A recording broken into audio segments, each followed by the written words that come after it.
Hey everybody, it's Allison, Prep Dish founder. Today I'm going to show you how I chop fresh sage.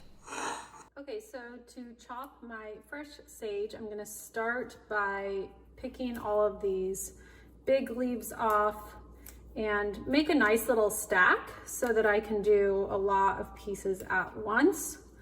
And when you chop sage, I like to start with what's called a chiffonade, and you'll see how that is. So I have kind of a decent sized stack going on here, get them all lined up, kind of roll them up too, so you can really be efficient with your chopping. And then you can just go through and see how I'm just kind of using these rocking motions with my knife and going through all the way to the end. Now you could leave it like this in kind of these big pieces, but depending on what you're doing with your sage, you might want a finer chop, which in that case, you would just come through with a second round of your knife like this to get a finer chop.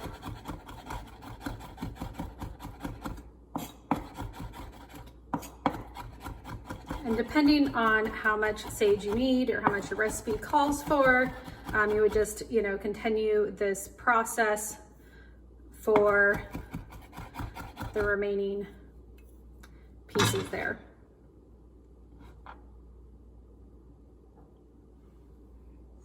I love using my fresh chopped sage in a sheet pan meal. So if you want to see my video on how I do sheet pan meals, that is linked here. And if you enjoyed this video, as always, I so appreciate it if you like, subscribe, and share with a friend. I will see you in the next one.